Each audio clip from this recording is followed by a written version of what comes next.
going to talk about financial analysis, and we're going to take a look specifically at Ford Motor Company.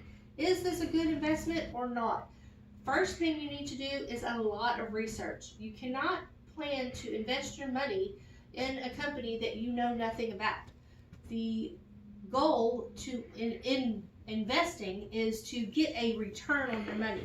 I want my money back, plus I want extra money that it gained for me investing it. With that being said, we're going to look at two factors. There's two main factors that you need to know before you ever decide to invest. The economy and politics. How do they affect the markets? Well, you need to look at not just the national level economy, you need to look internationally as well. You need to know what's going on in the world and how is that affecting our markets. Globally, in 2020, the economy was expected to expand, which is great. Expansion is what we want. We want money to be moving, and that the more that it's moving, the more that you're going to be making as a return. But then we had a global pandemic hit, and things kind of stopped. Travel stopped. The economy stopped, just really slowed down. People were losing jobs. All those things come into play. The less money that's being spent, the less money that's going to be moving in the markets. Then in the United States, what was going on in the United States? Well, at the end of the third quarter, the United States was looking really good. In all 50 states, there was an increase in GDP, which leads us to believe the economy was moving in a forward motion, which is excellent. Then we need to take a look at the political factors. How does politics affect the markets? Well, when people are unsure of what's going on, they are not going to be spending money. They're going to hold on to their money until they know that it's safe to be spending. So 2020 was full of the United States presidential election chaos, basically. Everything was in turmoil. We had the Black Lives Matter movement, which was more turmoil, a lot of division within the country. And then we had the pandemic hit. So there was so much going on in 2020. All those are going to roll over and affect 2021. Capital markets are essential. That's the electronic trading system that we use, and it is governed by the Federal Reserve.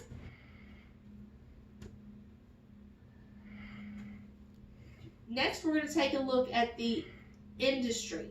The GDP is divided into categories, and manufacturing is one of the largest money producers for GDP in the United States. And we have chosen Ford Motor Company to discuss today, and so we're going to take a look at the automotive industry. But before we do that, let's talk about our country and how it functions. The United States has always been a capitalist country, but with this new president, it looks like things could be changing for the United States. If it does change, it will be done very slowly, but it may be evolving to a little bit more of socialist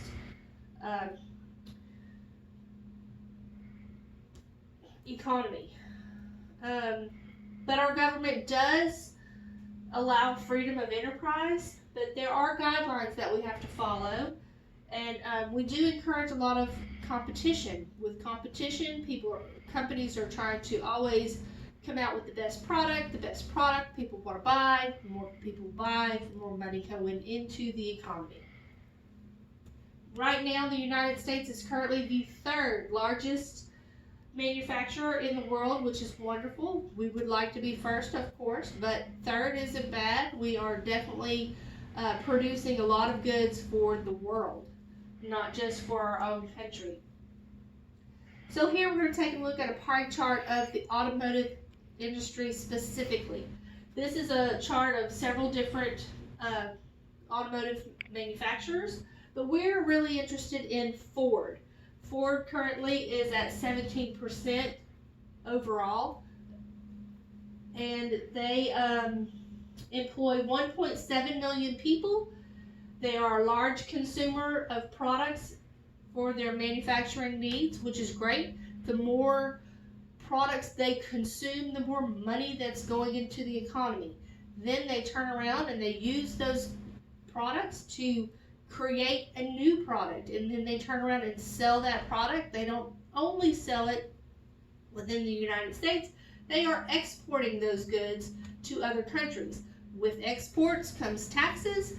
With those taxes, more income for the United States. So it's a win-win situation.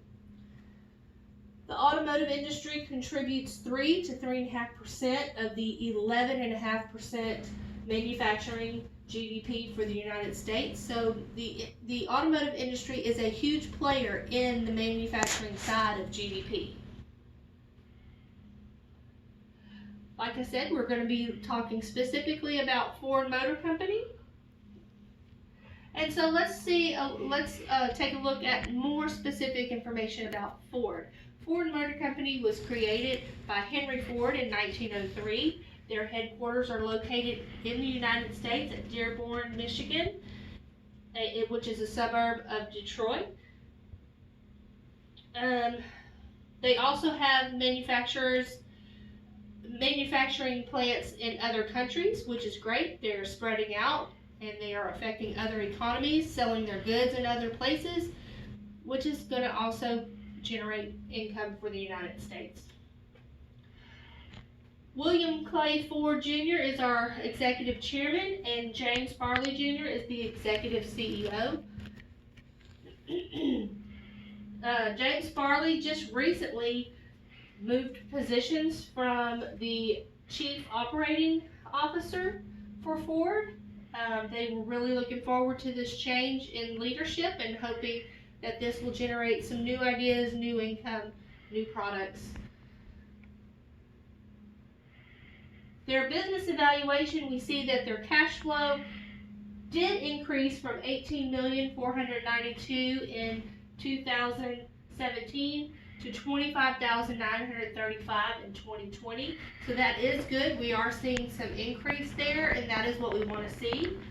We always want the expenses to be less than the income coming in. So we're going to look at the simple balance sheet. And the simple balance sheet is going to talk about the assets, capital, and the liabilities. Assets are not only money, okay? Assets are land, buildings, factories, furniture, equipment, anything that's needed for them to produce their goods. So over 4-year period, we see their assets went from $257 million to $267,261,000. So our assets did increase. That means we're still doing good. Our capital, that's our money on hand, it went from $34,918,000 to $30,811,000. So our capital is also increasing, which is good. They are not $30,811,000. Okay, let's go back. I think I made a mistake on my numbers here. 2017, our capital was $34,918,000, and in 2020 it was $30,811,000. So we did lose some capital there, but where? Not necessarily it doesn't necessarily mean that we are not making money. We could have incurred some other expenses. We could have purchased some more assets. So that could be just an asset exchange. Here we have our liabilities. Those are our expenses. We went from $94,600,000 in 2017 to $97,192,000 in 2020. That is a large increase in our expenses. So that's going to start to make me consider or want to look deeper into their financial situation. Next, we're going to take a look at the simple income statement. The simple income statement talks about their revenue, their expenses, and their net income. To calculate the net income, we're going to take our revenue and we're going to subtract out our expenses, and that's going to tell us what did they actually have left, what did they actually profit. So for their revenue, they went from in 2017 they went from 156,776,000 to a revenue of 127,144,000. So their revenue has decreased. Now I'm going to get a little more concerned. Our cost went from 151,963,000 to 131,552,000. So our expenses decreased. So that's not too bad, but that doesn't explain why we have less money.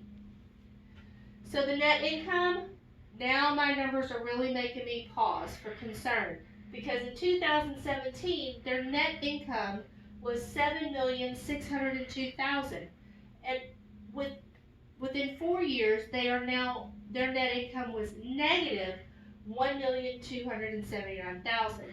So we have to stop and ask ourselves, what happened? Why are they losing? Are they losing money? Did they just have a lot of new expenses that they're preparing to have good gains for the next year? There's a lot of factors there that we still don't know. Here we have some balance sheet comparative analysis. This is just talking about their non-current assets and their current assets and how they've changed over a period of 5 years. Not much change there, so that looks good. Next we have the structure of equity and liabilities. Still pretty much maintaining the same set of expenses and income. This is the same information, just in a different format to give us an idea of what the changes are. Not a whole lot of change. The income statement, pretty stable, pretty much making the same amount of money and spending the same amount of money from year to year. Not a whole lot of gain. I'm not seeing a whole lot of gain over the 5-year period. Here we see that the increase or decrease trends of the subcategories of cost on the main activity. The ratio analysis, credit and profitability ratios. The current ratio is used to determine if the company has enough cash assets to see if the current assets are suitable for the current liabilities. The return on common equity, this ratio shows how efficiently managers are using the capital and their ability to leverage their income. So are they using their money wisely? And we're seeing some pretty significant changes in this ratio here. The ratio analysis, credit and profitability ratios, the book value per share, that's the shareholders' equity, preferred equity divided by the total outstanding common shares. Here we have the price to book value ratio, which is the book value equals the shareholders' equity. The price of the book value compares the current marketplace of the share with its book value. We have the growth rates and stability. We have the percent decline in return on common equity. That is your worst year divided by the average of the previous 3 years. So we don't really see any change there. That wasn't a typo. That was really what the data showed me. So other ratios are the inventory turnover. That's the cost of goods sold divided by the inventory, including the last in, first out reserve. My final evaluation at this point, I'm concerned, and I'm not seeing a lot of growth. So if I'm not seeing growth and improvement, I'm not really wanting to invest my money into a company that's not going to give me that return. If they're not showing a nice level of growth, that's not a company that I want to be investing in, especially when their expenses are more than their income. So with that being said, Ford Motor Company reported a revenue of $127.1 billion for 2020, which is a decrease of 18.9% comparative to 2017. The net income fell 116.54%. Ford Motor Company reported total assets of $267.3 billion for 2020, which was an increase of 3.39% compared to 2017. And Ford Motor Company reported a cash flow of $24.3 billion for 2020, and which is an increase of 34.11%. And they also reported earnings per share of 0.4 for 2020.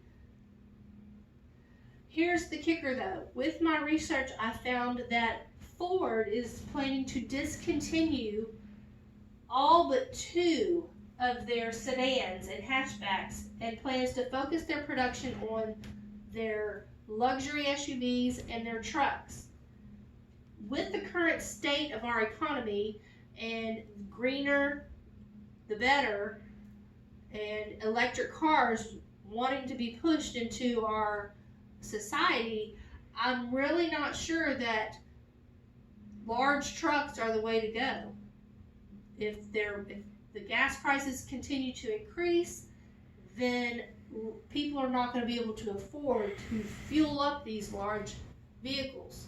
So I feel like personally, off of this information, that they are going to see a decline in sales based on this information that they've given us.